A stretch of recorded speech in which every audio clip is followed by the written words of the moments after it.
I love it. This is my favorite. How you been, Austin? I've been good. How are you today?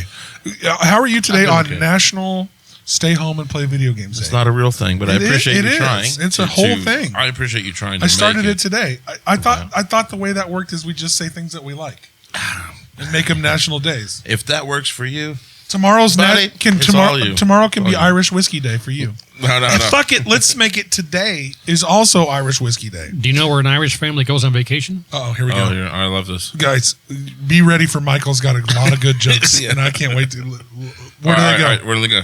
To a different bar. Oh, low blow. Low blow. All right. It's funny because it's true. All right. So a couple funny things happening before we get to the graphic. Wichita by EB, we love you. And there's apparently a race to make the best jingle for there's EB started. There's not an official race for it, but I think it should be a contest. Well, I say submit your jingles to Wichita by EB, and the best one wins.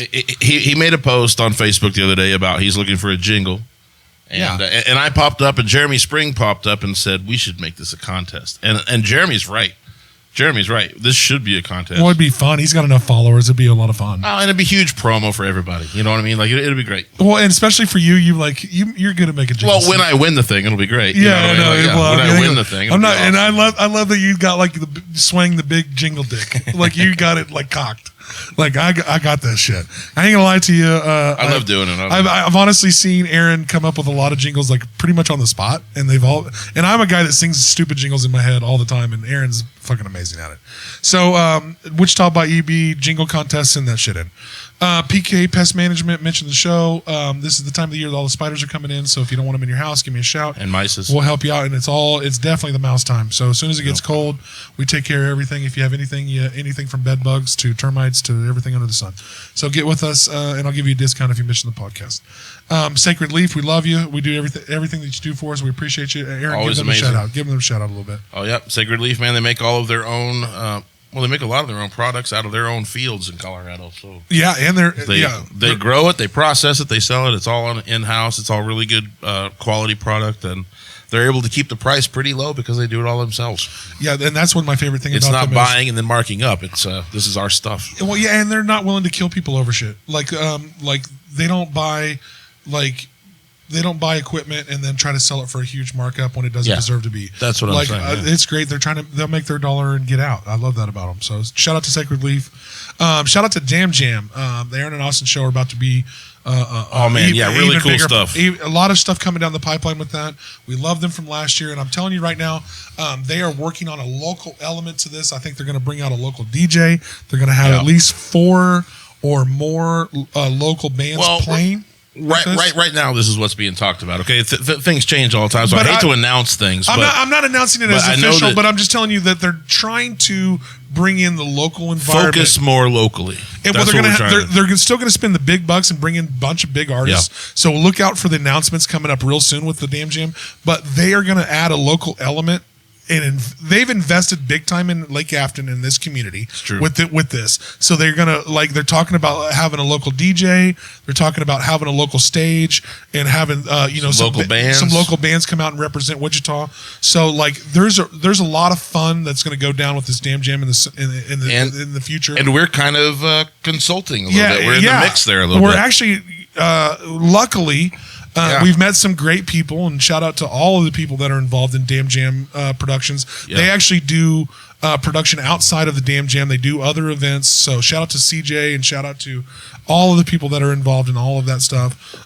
Jason Wynn, Taryn Northcutt, and Jason. We have to give Jason Wynn a lot of credit. He got us hooked up with everybody to start with. Amazing. So look out for announcements maybe coming from the Aaron and Austin show and a bunch of cool stuff going on. So the Damn Jam is a real big community event that I think we all need to get behind. I think we're going to have a lot of fun with this event for years to come. Year 1 was awesome. Year 2 should be way better. Yeah, and they're talking about, awesome. And I've even heard through the grapevine, this is not breaking the cherry a little bit, but I think they're talking about spending upwards of $1 million budget on the acts this year. Wow. So look out for that. Look out for huge acts coming in. They might even get Weird Al. Dude, well, they pulled Ella King and Yellow Wolf last year. No matter what you think of those artists, those are not cheap artists to have at your event. So they're really working hard, and they're talking about maybe even sponsoring our show too as well, and letting us be in a huge part of it. We are all in on the Damn Jam. We love those guys. So we need everybody to shoot on over to YouTube as soon as possible. If you're watching this right now, make sure that you subscribe. We're trying to get to 600 subscriptions by the end of the year, and we really need to push for the 1,000. So help us out with that. The reality is that we're trying to be a promotional angle for this town, and this town doesn't have a lot of promotional angles. So we want it to be where you can come watch our show and really catch a vibe for what's going on in the city. And that's only really going to work if everybody checks it out. So like and subscribe, share our shit, invite your friends to like and subscribe, and this can be the hub. You nailed it. We need you guys to help us while we are trying to help you, because the more subscriptions we have, the more our algorithm feeds the timelines. Right. So that means if you're Michael, who's on our show today, or you're whoever is on our show, the more you can get people to like and subscribe to our show, the more we can get your message out to everybody. And that's what the Aaron Lawson Show has always been about. We go back and check 80 plus episodes. This is 81 today, and we've done over 100 episodes if you count all the festival shit that we've done. You're probably right. Yeah, go back and check out everything that we've done, trying to help this community grow and prosper. So make sure that you support us, so when you're on this show that it has a larger platform. So that always would help a ton. And we're always pushing for more followers on Facebook. So get with us on Facebook, and let's roll that graphic, John. We appreciate you, baby. Yep.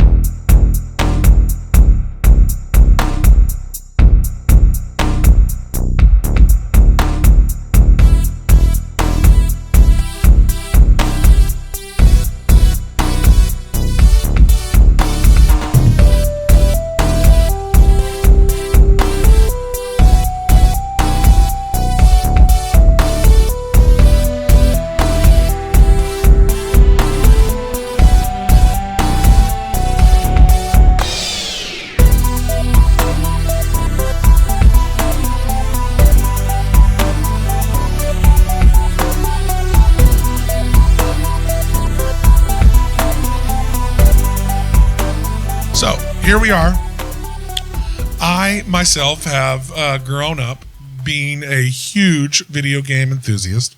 My dad brought home an Atari, and we were playing Paperboy. Ooh, you got the Atari. Yeah, I'm fucking 39. I'm 39. All right. That we started with the Atari, and we. So I have always played.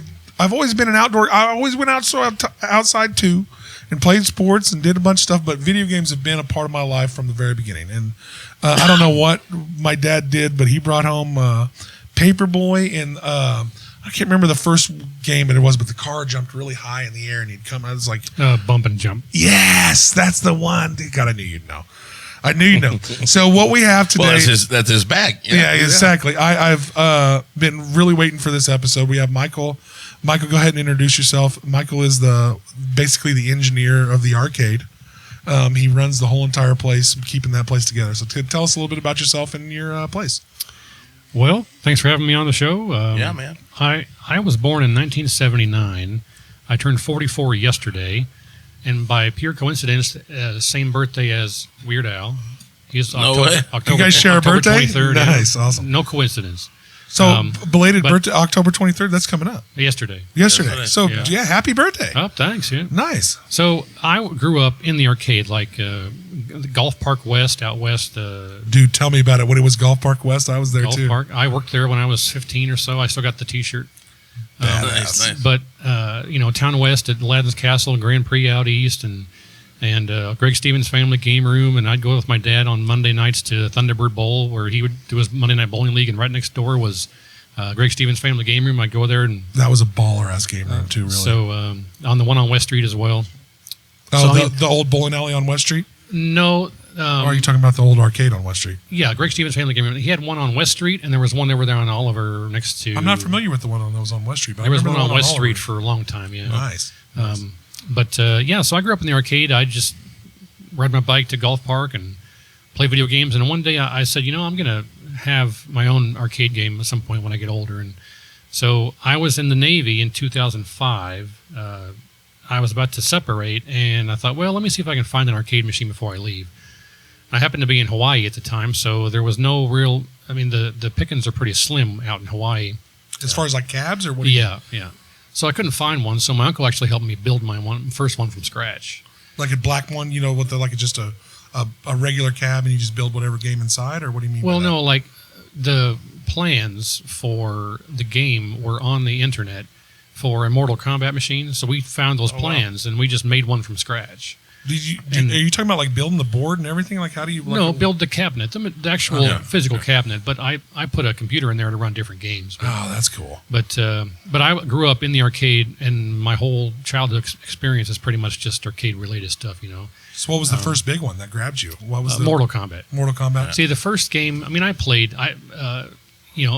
Every year you'd have a birthday at Showbiz Pizza Place, and creepy ass band. Yeah, the electronic band. Right. I'm all right with it. Rock of Fire Explosion is what they were called. Oh, yeah.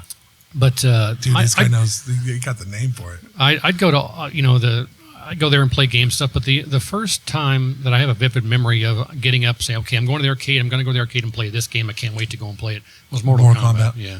So that was October of '92.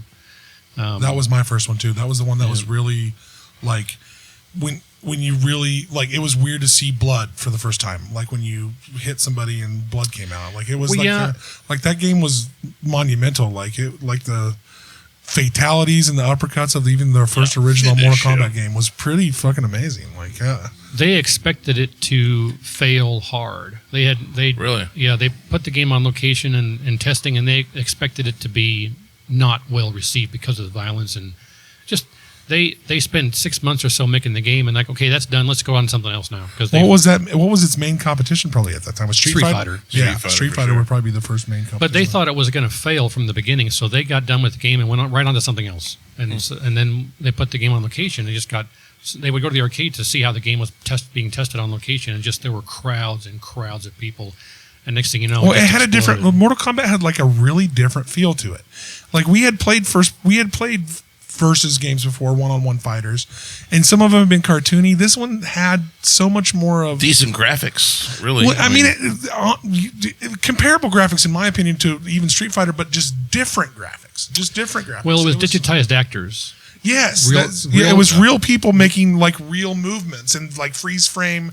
It was that first like engineering of. I'll let you tell because you'll say way better than I will. Well, it was designed originally. They approached Jean-Claude Van Damme to do a game like Dragon Fist or something like that, and that's originally what it was going to be called, something like that, similar to it. If it's not exactly Dragon Fist, but he originally agreed to it, and then he said, "Nah, I'm not going to do it."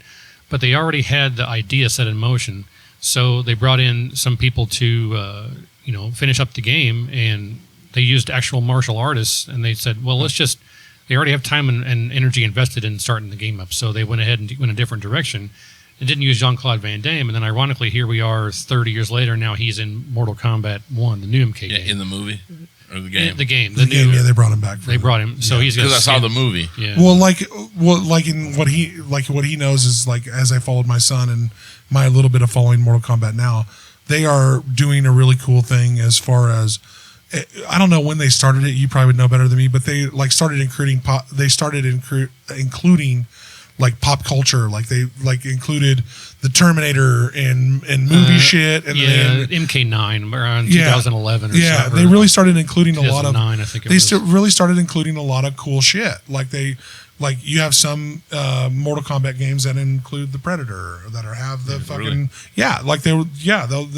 they have some with Jason Voorhees in them. It's crazy. It's really like it's a cool concept to keep refreshing the brand, and like Fortnite does the same shit. Like Fortnite will introduce Marvel characters or NFL shit or whatever it is. I mean, anything you'd be surprised will like relight the fire again. But my whole childhood was all arcade games.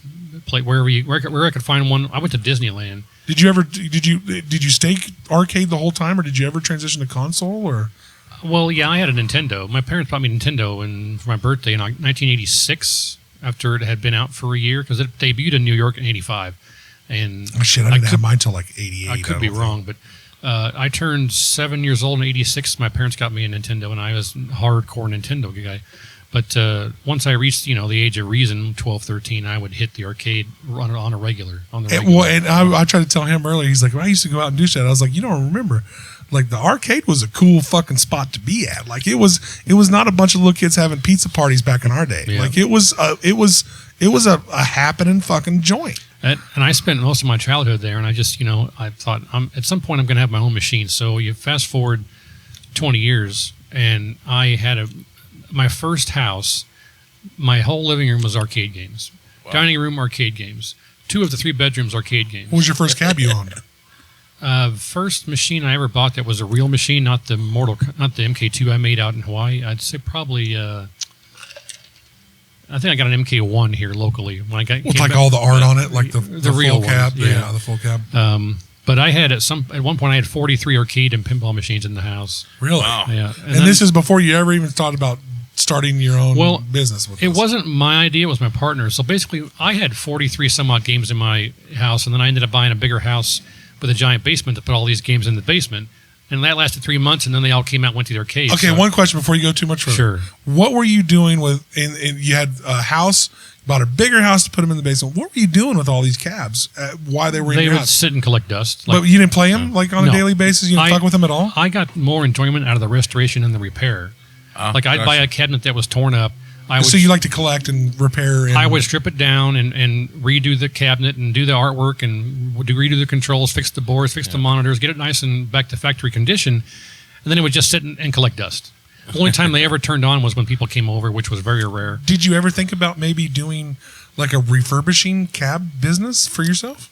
There's no money in it. There's no market, really. I mean, I don't know. I mean, there's got to be people with fucked up cabs that would let you fix it so you can make some money off of it and redo it and restore it. Maybe 20, 30 years ago, there might have been a plethora of cabs out there, but now, no. Really? Really? No, and then anybody nowadays wants a multi-cabinet, multi-game. Yeah, the one with like the hard drive in it that's got 400 fucking games. So downstairs in our venue, we have 2 of them. We have a Mortal Kombat machine and a Pac-Man machine, but each one of those has like 16 different. Well, are those the tiny one up? Yeah, the little ones. Yeah, and that's cool. They're like they have the cabs to them, but they're like way smaller cabs. Yeah. But so you had all these machines, and you're like, what am I going to do with all? Yeah, I buy a new house. I bought a new house for the specific reason of throwing all these games in the basement, and then I move into the house. I'm in there 3 months, and then I looked around after I got all set up. I was like, I don't play any of these. They just sit here and collect dust. I'm going to sell most of them. So I called up my partner, Derek, and I said, hey, I'm going to sell a lot of these games. Do you want any? He says, no, I'm probably going to sell a lot of mine, too. The only time anyone ever... So both of you kind of had cabs? Well, he had like 50 some, and I had 40. Oh, so both of you together are sitting on 100 fucking cabs. Wow. Right. My cousin knew Derek, and one day he gets a hold of my cousin and says, do you know anybody who can fix arcade games? And she says, I know just the guy. So she put me in touch with him, and that's how we got together like almost 10 years ago, maybe more. And then one day I called him up and said, hey, I'm going to sell out of my games. I don't play them unless someone comes over, and they just sit there and collect dust. Are you interested in any of my games? He says, no, I'm in the same boat. I'm doing the same shit. Only time I turn them on is when I have house parties and stuff. And I said, okay, well, I'm going to sell a lot of them. So I sold like 10, 15 of the 40 some I had. And then he calls me up one day and says, hey, have you sold a lot of your machines? And I said, no, I don't know, 10, 15. He goes, well, hold on a minute. Don't sell any more because I think let's try and make an arcade work. And we're like, well, I said, I've nothing to lose. So it cost around $14,000 for us to find the first location, get set up, the sign, first, last month's rent, all the stuff, getting the business going. All the small business shit. $14,000. We made that back in the first 2 days. Wow. At the place right there behind the Brickyard? Yeah, we had a line of people out the door and down the block for the entire weekend. Well, I think I will say that the nostalgia of standalone cabs. It was a cool throwback. Well, it just still hits, man. It just still. This place. Well, obviously they've expanded. And we'll get there. Don't you be fucking trying to jump. We got it. Don't you try to jump the gun. But the thing is, when they opened that new spot there, I was there in the first week because I wanted to see what you guys were doing, and we weren't even doing alcohol yet. We weren't even doing food. Right. They just had a lot of cool cabs, and I think what were you charging $10 for all day play? Correct. You walk in, you pay $10. You can play from open to close for $10. $10. You can even to this day, and I'll do a little spoiler, at the same place. They've moved, they've done a bunch of things, and we'll get there. But you can leave and come back, and still they will let you rock Wow. it for that day. That's It's like, awesome. yeah, you want to like, they know people got shit to do. Maybe you got to go handle some business and you can come back, and they'll still let you fucking come right back in for that day's worth of beer. That's Don't awesome. try to sneak that shit into the next day. We know Right, the people right. that do that. Well, yeah, the old location you had to have your receipt, but the Yeah. new one we just have wristbands. Yeah, and the wristbands, and you have the colored wristbands per day, and Right. they do a great job about it. So, before you get talked into, you got all these cabs, and he goes, "Well, let's start a business." And you go, "Do you think it's legit?" Oh, Because we- I already knew the one. I don't know if you ever heard of the One Up Club. The estimate for how long we were going to last was 6 months. Really? The estimate was 6 months. So I've heard of the one. If most people know, in Kansas City and in Denver, Yeah, one up or up down. Yeah. or the One Up Club is, and I've been to those places, and I've seen those in the one in Denver was the one I first went to, and I was like, why the fuck don't we have this in every city? Like the nostalgia and the coolness of going to have a drink and having and playing the old Well- cabs was really fun. Those places are bars with arcade games. Right. We are an arcade that happens to have a bar. Well, you honestly, So, yeah. before that, you were just an arcade. We were, but You guys survived as an arcade without a bar. That made it work. for 5 years. Yeah, Yeah, without a bar. Every weekend, people walk in and we tell them how it works. They pay their $10. They go in the back where the arcade games are, and they come right back up front and say, "Where's the bar at?" So we tell them, "Well, there's no bar, but right across the street at Brickyard, you can go over there, have some drinks, come back. That's why you can come and go." Yeah, then that was a smart business plan. That is really two owners being very adaptable and intelligent into their marketplace. Listening to your crowd. Well, to know that we're right in the middle of downtown, why try to be a dick and be like only one entry? Like, dude, okay, so you assumed we might have drinks here, but we don't. So, but you can go have a drink anywhere you want and come back in and enjoy our cabs. And you guys made that business model work for 5 years. You just said. Yes, and then in all those years, we never had anybody like go out and get completely sloshed and come back in and cause a problem, or never had to call the cops on someone. There was one time where there were a couple of women that came in, totally fine, nothing wrong with them, but they hit the sauce pretty hard before they came in, and it hit them while they were there. One of them went in the bathroom and passed out hard in the bathroom. Oh, no. Oh well, that's Dropped Door her locked. doors locked. Yeah. Dropped her purse, lipstick rolling out underneath the door. blood and puke sleeping out on the. And her friends couldn't knock, couldn't get her up. So like half an hour goes by, and she finally stupors out of the bathroom. So I mean that happened one time, but in 5 years I can't recall really ever having any kind of. We never had to have security or nothing. And they did, and I frequented the place quarterly, I would say, because I got to get my old school nostalgia fix. Me and DJ Payne and Tony Vu would go, and a few other friends. And I'd take my kids, and it was interesting to see that my kids like latched as far as like Fortnite players and all this. They latched onto those games. They actually had some fun with it. They did good. My daughter and son both had some fun with it. So you guys were going there for a while, and then what made you say, okay, we've been here 5 years, it's working, we need to jump to a new spot? What was the change? Well, it was getting stagnant at the old location. It was. And the liquor part of it was probably still hanging over your head a little bit. It served us well for the 5 years, but we'd have people all the time. Hey, where's the alcohol? Where's the bar? Where's the bar? Where's the bar? You knew how to expand. You're sitting there watching something that's a success, but you can see that we're missing out on maybe 20 to 30 of a profit margin here, on 20-30% of profit margins here if we could get a liquor license and sell some booze at this shit. Well, it's actually quite a bit more than that. Yeah, I'm sure. I'm yeah, sure of that. I was trying to be. I was trying to give the lushes in this town a benefit of the doubt, But yeah, which we're a part of. it just we needed to expand. It's just we had. So was the plan always to be in downtown Wichita? Yes, equidistant. So if you don't want to alienate East Siders by having it out on the West Side and vice Right, versa, right. so equidistant. I think that was a brilliant marketing plan by you guys. Yeah. I mean, if you've got someone that lives way out in Rose Hill and they want to come out, they're not really any further away than someone that's in Goddard, give or take. Well, and I just think with the nostalgia and the interestingness and the like, you guys are the only ones doing it. It's like, a destination. Well, putting it in downtown Wichita helps the city and you guys all at the same time. There was a place there called 1985 right there off I remember. Seneca. They closed up because they couldn't keep the games running because the person that owned the bar and the arcade wasn't the owner of the games. Oh. The owner of the games was the place next door, United. and they only had one person that could go over there and fix them, and it was kind of whenever they could get to it. So all the games that were in there just broke, and then they couldn't sustain it because the guy that owned the place and ran the place, he wasn't allowed to work on the games because they weren't his. Right. Okay, so perfect segue here. You keep the fucking lights on in this building. How hard? I know because I've owned a few cabs in my life, and just listening to you talk. How hard is it to keep the fucking mechanics of these things running all the time? Arcade games are somewhat of a breeze. It's very simple. It's you have the monitor, you have the game board, you have a power supply, you have the controls. So if switch goes out, monitor goes out. Well, even with the dumb public beating the shit out of these bad boys, there's nothing that anybody can do to these games that I can't fix. We got a guy that I refer to as I won't say his name, but let's say his name. Well, Dickhead McGee.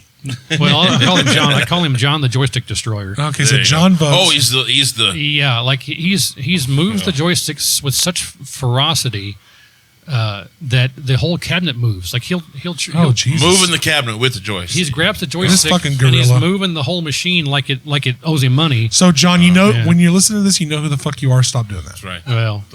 Well, and the joysticks are $9. I mean, I know, but still, Jesus. Well, we don't need to pay one for every time John comes in. So, well, yeah, you can hear him across the arcade. You can hear the cab hitting the ground. You can hear the buttons hitting, and you can see the joystick moving. In my head, I'm sitting there seeing it. Yeah, but it's like pulling $9 out of your. But there's nothing that anyone can do that I can't fix. I mean, we had. But how much of it, is it a constant? Let the people know. They don't realize that even though you can fix them, that the cabs, especially even Crisis, the game, that fucking gun game, these things are not easy to be, especially on even just the ones that are in the free area.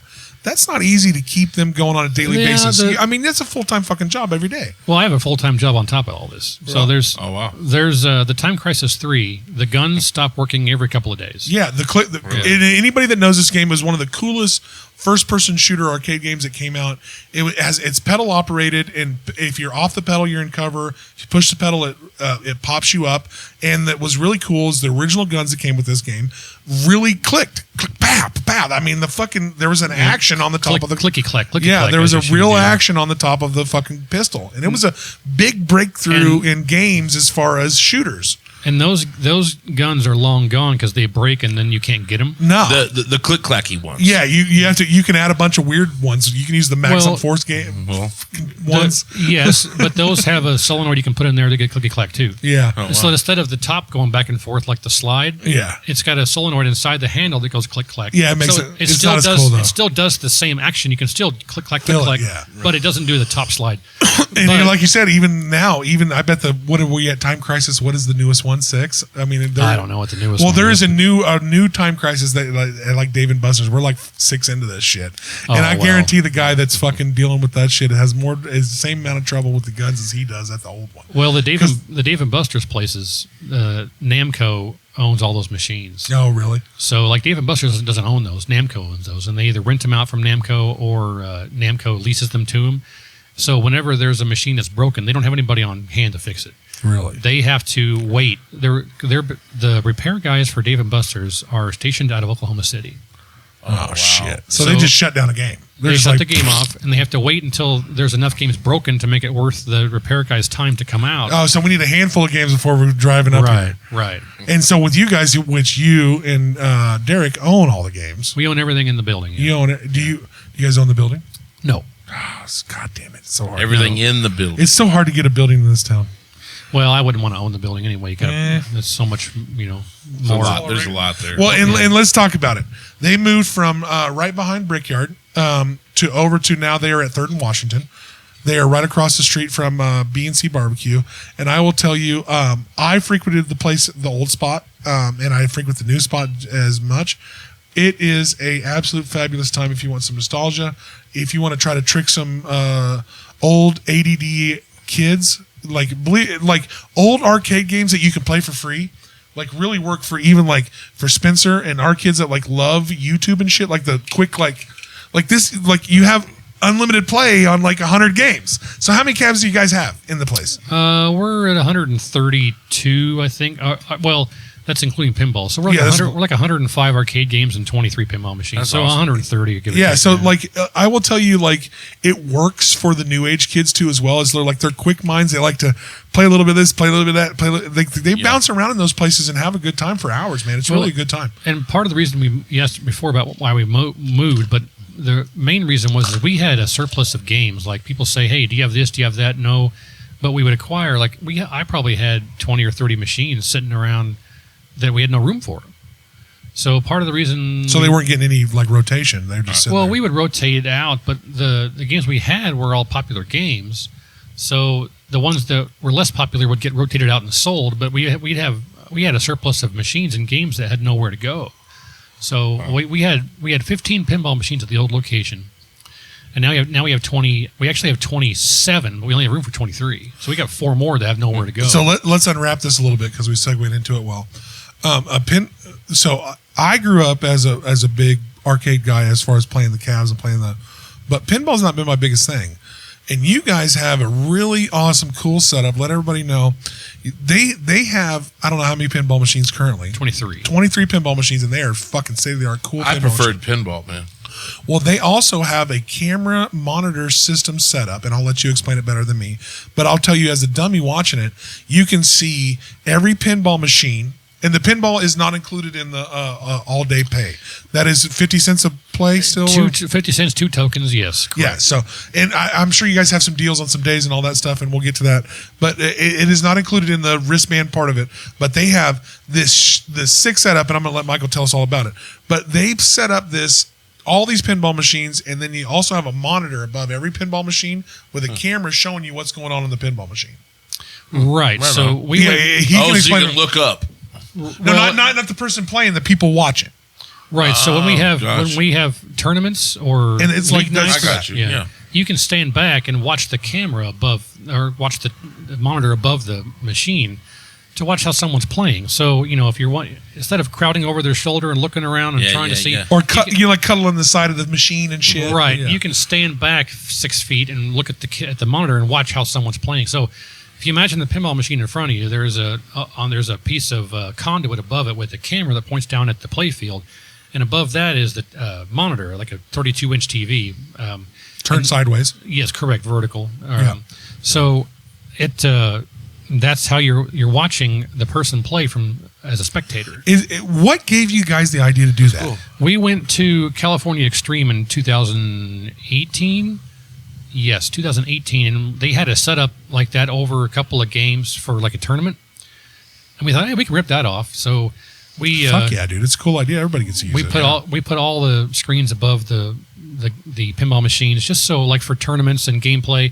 And just flat out cool shit on a fucking Friday. Yeah. Like if you're not a fucking person that plays a lot of pinball and you want to walk up and down and watch the cool guys that think they're awesome at pinball, you guys have a lot of cool people that walk around there swinging their pinball dicks, thinking they're fucking amazing. There's a number of very good players. There is, and it's kind of a cool, like it's almost like an alternative sport of pinball, and it's fun to. Like, as a person who doesn't know a ton about it or never got super into it, but I like it. It's fun to like sit back and you don't have to get too on top of it. And they've set up this amazing, and this is not even to mention how amazing their pinball cabs are. They have, what'd you say, 23 at least? And dude, these are beautiful pinball cabs, all the way from Guardians of the Galaxy down to Star Wars, up to every fucking thing Marvel that you'd ever want. They have the coolest cabs, and they have a camera, so a dum-dum like me that knows shit about it can just sit back and watch it on TV, watch people like fucking be amazing at pinball. It's pretty badass. Oh, yeah. Yeah, and the reason that we don't have pinball on the free play is because the maintenance on the pinball machines is an absolute nightmare. Oh, I bet. Really? Plus, have you ever looked at the inner workings of a pinball machine? There's so much. Well, you bust one of them bad boys open. It's all mechanical. Yeah. The arcade games are all electronic, but there's hundreds and hundreds of moving parts on a pinball machine. Even like on a newer design machine, really. Yeah, and just at any point, like Mandalorian, the left flipper quit working yesterday. The whole linkage. So the way it works is there's a coil, electromagnet coil, and there's a linkage. inside the coil that when the coil gets the signal to fire, it like a magnet sucks in the linkage, and that flips the flipper. That flips the solenoid on the flipper. There's a linkage, and on the left flipper, I'm into lowering the linkage, fell apart. So it's a daily grind to keep all 23 going. So as a repairman, do you have like just a stack of parts? In the back room, I've and got I will say, you as the public realize that's why you pay 50 cents a time to play pinball. Yes, you won't find anywhere in town that costs less than us. Nowhere. And I think the only other person offering big time pinball would be Kirby's. Next door to Kirby's is doing a new flip side, yeah. Kirby's Flip Side, that's a great place. Ryan Bell, great guy. And they just started too. So he offers. He's got like 18 machines. I think all of his machines are fantastic condition. But I don't know if he's I don't know if he's 50 cents or not. Well, I know I don't know what he is normally on day to day, but I know he's doing $10 plays for like 5 hours on some days. Right, that's free play. So the thing though is like, okay, so we can't do free play because of the environment. So let's say on free play, a kid walks up and hits the start button a dozen times. That's going to start a 4-player game. Exactly. Each player gets 3 balls, and some of those games have a ball save. So let's say the kid walks up and hits the start button a dozen times, starts a 4-player game. They plunge 1 ball. They go, I don't like this, and they walk away. It fucks the whole shit up. So now you have to sit there and plunge and plunge and plunge and plunge and plunge and plunge. So on 4 different players. You guys don't even realize it's 4. It's 3 balls on 4 different players, not just like. So free play does not lend itself to a public. I will say with kids anymore. Well, and I will say that.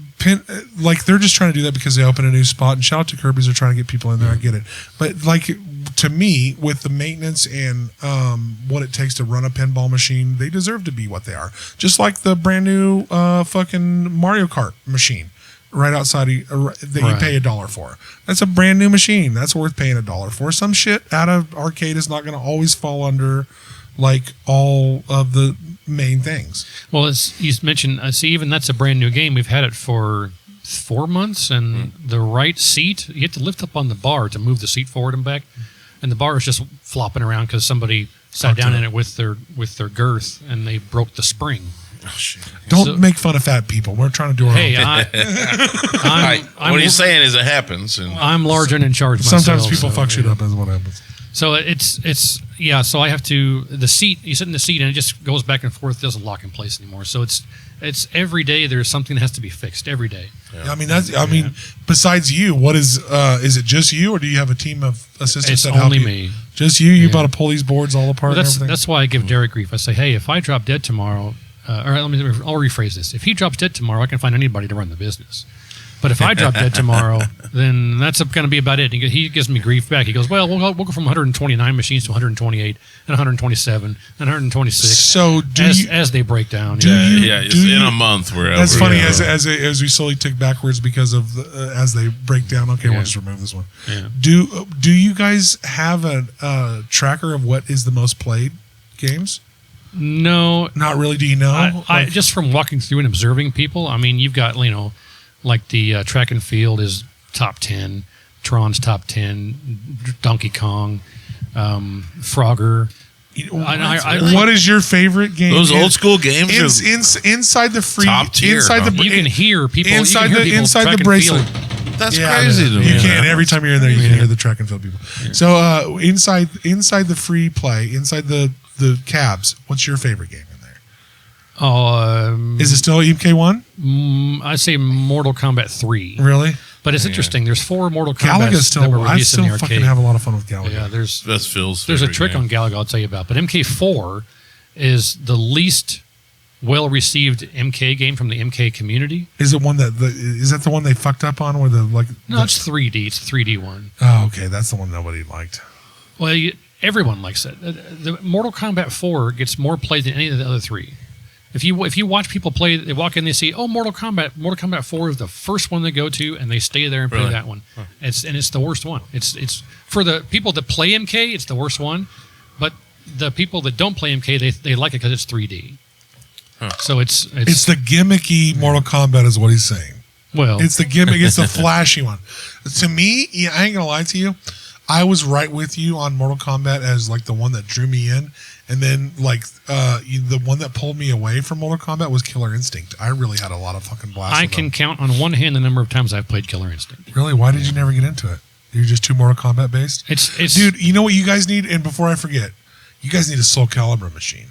Well, we got a Tekken 3. I know, and that's a great machine, but we need a Soul Calibur machine in that bad boy. I'm going to take the Tattoo Assassins machine out and probably... Please, sell that bad boy. Nobody's playing that. No, I'm keeping that. Is that I will say that nobody's playing that, but is it like a fucking rarity? Tattoo Assassins. We'll talk about this story here real quick. Let's do it because I want to bring this up because I have seen this game. It's right next to, I'll even tell you where it's at. It's right next to the fucking WWE game right on the back row with all the Mortal Kombat games. And I had never seen it until this. So is it like some rarity? Some artificial There are artifact? only 5 of those cabinets in existence. Oh, wow. Really? Yes. Well, the game is horse shit. That's why there's only 5 in existence. It's true. The game is trash. They made 20 machines. Okay, so the executive producer of that game is Bob Gale. Bob Gale is in Back to the Future producer Bob Gale. Oh, okay. They wanted to make a Mortal Kombat ripoff. They saw how good Mortal Kombat was doing. They think we can rip this off. So they made Tattoo Assassins, which is a terrible. They made 20 machines. Dude, it's bad. Yeah, It's bad. They made 20 cabinets, put it on test location, and it failed hard. Dude, it's failing hard right now. So a number of them over the years were converted to other games. A number of them were lost in a flood down in the Gulf of Mexico somewhere. I think so. You got a rarity. Well, no, I'll tell you. Hold on. There's. Oh, okay. I will let you. We do, and we don't. I'm an interrupter. Sorry. No, that's all right. So there's only 5 known to exist. There's 2 in Chicago. There is there's 1 in Chicago, 2 in Tennessee. There's 1 and then the 2 more in the basement of the guy who created the game. Something like that. Something like that. I'm surprised he kept more than one of them. But there's only 5 known to exist. To the best of my knowledge, someone may be able to correct me, but to the best of my knowledge, there's only 5 out there that exist. The one that we have is a tribute cabinet. So one kind of like a fake. It's like a tribute. It's got a computer inside of it running the game on emulation, but. That's because if you want to go out and buy an actual real one that's working, it's going to cost you $10,000-15,000. What is the fake one's probably still worth $5,000, isn't it? For a terrible game, it's $15,000. Well, do you be surprised some of the obscure shit that's horse shit is worth more money? Well, I remember there's an ET game out there somewhere. That ET game is hot garbage, and it's worth big bucks too. Yeah. Well, it wasn't completed. The story behind that was they only gave him 3 months to finish it, and they wanted it out by the end by Christmas. And it's hot garbage. Yeah. I mean, it's literally not a game. It's literally not a game. It's nothing of a game. So the new Kong game shit. So this Tattoo Assassins, there's a gentleman out at the game terminal in Tennessee who has one, a real original one, and he painstakingly scanned the machine, all the artwork with a little 12-inch hand scanner, and scanned all the artwork, sides, marquee, control panel, scanned it all, and sent it to a guy named Jeff West at XL Arcade, and he compiled it all together with Photoshop and recreated the original artwork from an original machine and configured it to fit the cabinet that we have, which is a Midway cabinet. So we have the only one in existence that is like this. It's a one-off. Yes. But it's a fucking one-off. But it's a tribute cabinet because it's not an original. So if I break into the place, that's the one I got to steal. No, it's not worth anything. And it's 500 pounds, so you have fun trying to get it out of there. There ain't a thing in that place I would try to steal. Fuck, are you kidding me? Yeah. And the thing is, if I steal any cabs or pinball machines, then I got to maintenance these motherfuckers. I got to steal you with it. So what is it? What game gives you the most problems? Is it still the pinball machines for the most part, or as far as cabs though? Is it Atari Star Wars? If I could burn it take it outside and let it on fire, I would take it out and let it on fire. I see. I knew there had to be one that's there's had to be one in that place. Well, let's do it. Let's film it. Let's do it. Well, let's play it on fire as long as we can. It's a $3,500 machine. Okay, let's not do that. Yeah. Well, what I love, and I wanted to bring up about what you guys do. Is if you've noticed, there are a ton of arcades that are like Dave & Buster style, Round One, other things, and they build those arcades like a casino. They literally are like teaching you how to be a person that loses their money at a casino, and that to me is like the saddest fucking thing ever. I love to see that you guys are making a place that's what an arcade's supposed to be like, an affordable place to come out and be in the community, have some fun. I love that you guys have added Hunt's Brothers Pizza to your joint. Oh, nice. They've added They've added booze, a full bar, and other than pizza, they got appetizers, they got burgers. They got. I mean, you can come out and with your family and spend $60 and get everybody fed, and everybody can have a hell of a time playing. Like that's to me is what the real thing is, because I hate the casino brand arcades that are being built these days. Those casino brand arcades are what are known as redemption games, where you go out there and you try and get the most tickets to buy the the Pizza Ranch, or like Steve Martin and the Jerk. Take a chance and win some crap. Yeah, exactly. Win some crap. Spend $10 on a couple pieces of candy. Yeah. Anything in this general area. Yeah. And that's not fun for me. To me, that's a corporate bullshit. Like, what I love is games. Like, and what's nice about you guys' place is I can sit there and play the Simpsons game with my kids until I'm blue in the face, until we beat this motherfucker if we want to. Like, it's a beautiful fucking thing. Yeah, those games have no replay value for me because it's the same every time. It is. Well, all of them are the same. You could literally any 4-player game, Gauntlet Legends, the Marvel one, Simpsons, all of them. They're basically the same exact shit. Yeah. But the Ninja Turtle one for me is always the best one. I don't know why. I'm not a huge video game fan, but I do like that you're making an environment to where I can take my kid, who is a huge video game fan. I can take him, let him roll around for hours and hours and hours. Well, what I will say, I have a couple of whiskeys and eat a pizza or whatever. What I will say is most people don't realize is that you'll do this. You will do this because you're not a big video game fan, and you'll bring your kid in. I'll still go. Oh yeah, and you'll actually go in there and actually have a hell of a lot more fun than you thought you'd have. Oh, I'm sure. Well, and I like skee-ball. I like pinball. I'm into skee-ball. And that's dad. Do you guys have skee-ball yet? Yeah, 2 skee-balls. We had skee-ball for skee-ball was at the original location. That's why I said it. Oh, I didn't see that. I haven't seen the skee-ball in there. It's right up front. Yeah. Pay attention. I'm in there playing a little bit too much. I'm playing a little double dragon. You go to the back room. I'm in there double dragon, bitch. You don't know about no double dragon. You go to the back room immediately. That's what you do. So another part of the reason why we had to move was because there was nowhere seating. Like if we had, parents want to bring their kids and, like you say, let them run around and play games. Well, we had nowhere for them to sit or hang out. We had nothing on TV.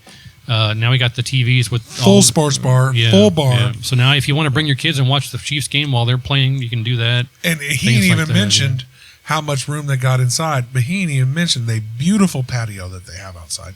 They have a beautiful patio with the full-size Jenga, full-size checkers, chess. And chess. It's the full-size chess and full-size Jenga outside, right? Giant Connect 4, giant Jenga.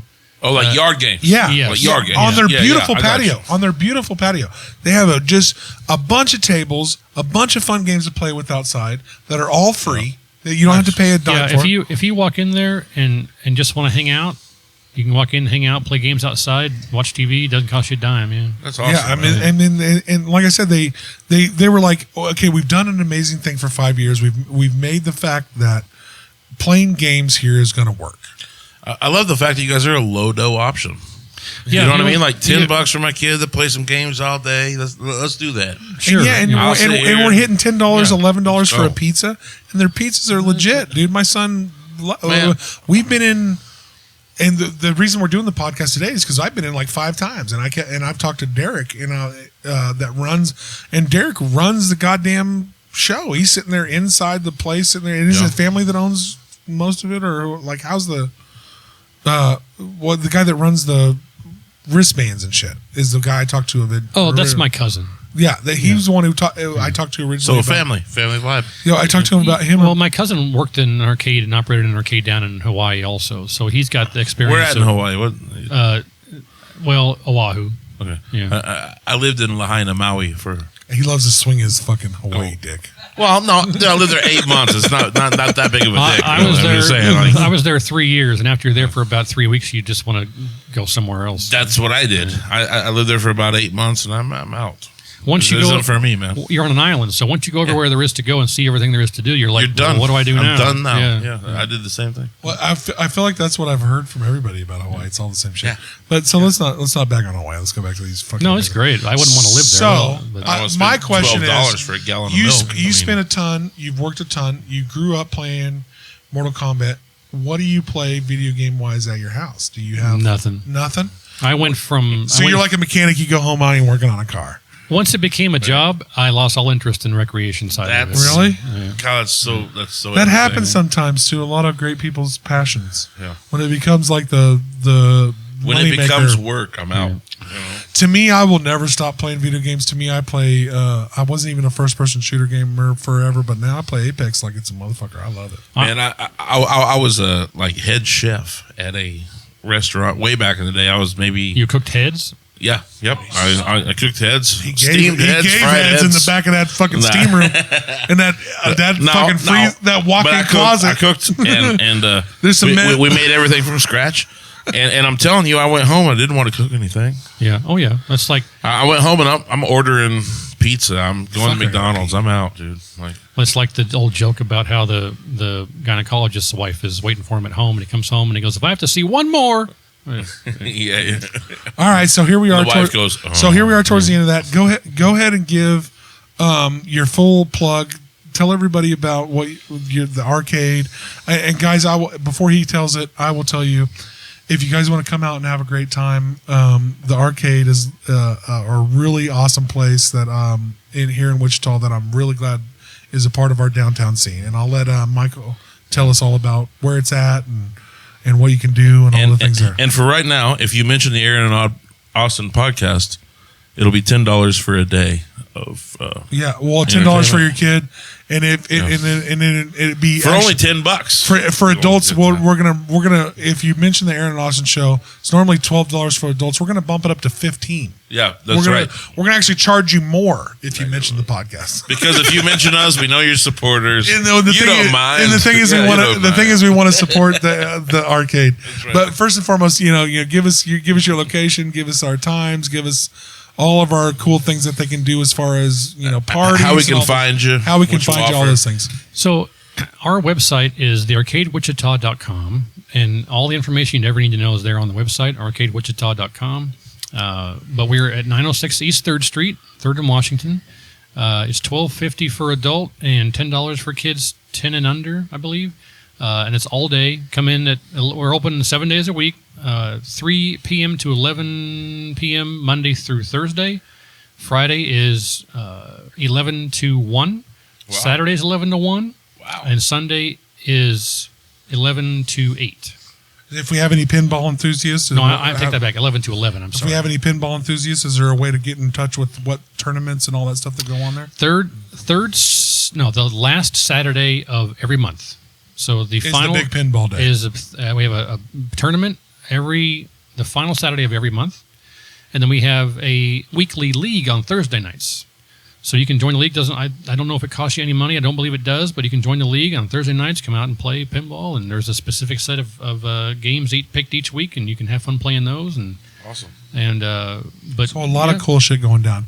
We got weekly leagues, we got weekly pinball games, and we got always everything going on. Multiple nights a week. Tuesday nights are half price nights, so come in on Tuesday night. You got half price entry, things like that. Is that all day Tuesday or just Tuesday night? No, all day Tuesday. So all day Tuesday, if you want to check out the place, we're getting $5 and $6 entries for adults. Right. Check that out, guys. Come on. We could technically go there now.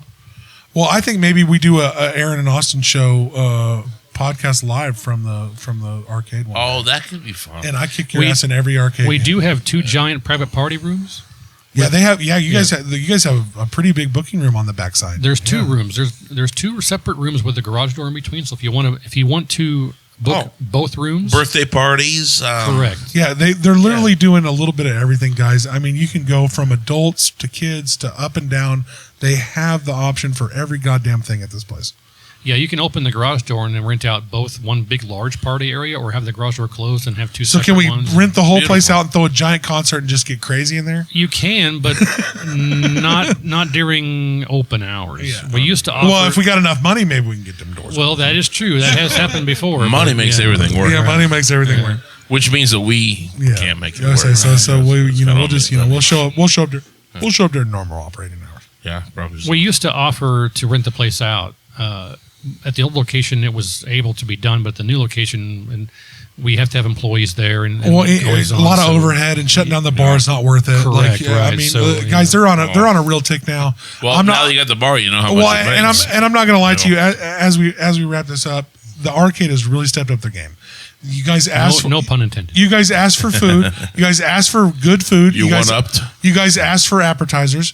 You guys asked for booze. You guys asked for late nights. You guys asked for great cabs. You guys asked for a great pinball setup. And They have provided. Those guys have provided every single thing that you've asked for. Now that you've asked, they provided support. Support. They've got a brand new. Easy like that. brand new concrete out in front of the place. It provides more parking. They're sharing parking with B&C, but that's behind the building. So make sure you get out and support the arcade. They're really great, and I really appreciate you. Thank you for doing this, Michael. Thanks, guys. If you have anything else you want to run through, here's your time. Anything else you got? Let's move the tattoo. Tattoo assassins. I'll take it back home. I got to have something. We need to put Soul next to Calibur. it. I have an empty cabinet. I would love to see Soul Calibur enter your room. But it's waterlogged, so I have to do a bunch of repair on the cabinet, and then. Is there any place that anybody? Okay, I have one question. Is there any place that any patron of your business could make requests for cabs, whether you get them or not? And believe it or not, guys, these are not easy cabs to find. They're really working hard all the time to keep these cabs running. Well, they're collectors, it sounds like. And they're collectors. Yeah, that's what I mean. So they're finding just the not best easy. shit. But is there like, hey, can we make a request for something? Well, anything that gets added, something has to come out. Yeah. 100%. Of course, you got to make space for it. If someone says, "Hey, let's get an ice cold beer." Yeah. Are you aware with what that is? No. It's a game. You have two joysticks. I know what I drink whiskey. I know what you're talking about. It's I know two joysticks that moves the bar up and down. You have to get the ball have to get across to the match. bar. It drops in the hole. Yeah, it's a stupid ass. But we've had multiple requests for something like that, but there's nowhere to put it. So we have to remove something else to bring something else especially when in. people request some big ass dumb game like that. Like that shit takes up a lot of space. But to answer your question, yeah, all you have to do is just grab one of the employees and say, "Hey, you guys ever get one of these or one of these?" And we have an app called Slack, and anytime there's a game that's broken or someone says, "Hey, this joystick's not working" or "this button quit working," the employee will put it in the Slack, and I'll get the message. So, well, I will speak on this. I have literally been in their new location 5 times, and I have seen multiple games break while I've been there, and they have been fixed within minutes of me still being there. That's probably him. I know. I've seen you. I've actually seen you replacing games. I'm like, well, that's why we're doing this podcast today. Do you show up in like a tool belt and like a? Well, no, whole he thing? just You're shows like, up and actually fixes. I got it. Don't worry about it. Well, it's just nice to watch somebody who's like seen everything. You're like, okay, it's probably this. And you got to troubleshoot all this shit. well, if someone says, "Hey, this isn't working," I know. Like Donatello on the Turtles game, you can sit there and start Donatello and play the game, start the game, and just don't touch anything, and he'll sit there and attack all by himself. Oh, he's like just like Going his buttons pressed down. Right, the switch. His switch is clicked. Yeah, the micro switches on those buttons are rated like 1,000,000 presses. So when you have someone play the game just over and over and over and over and over hitting those buttons, then it just hits. After a few months, those buttons actually go bad. Yeah. So internal of that micro switch it's just stuck. Yeah. So I just throw in a 69-cent new switch in there and. Jesus. So, I mean... You can't even imagine this guy's knowledge of cabs. Let's wrap it up right at this. Guys, check out the arcade. It's one of the coolest fucking places in town. Michael, brother, thank you so much. Thank you for coming in and giving us all the knowledge. The guy's knowledge of cabs is like universal. So you better hope, Derek better hope that you are always there for him. I'm not a video game guy, but you got me on the collector. You got me on the... it's fun. And I'm about to piss my pants. I appreciate you. And I'm about to piss my pants, so roll the credits. The Aaron and Austin Show is brought to you by Wichita by EB, Kirby's Beer Store, PK Pest Management, and Sacred Leaf.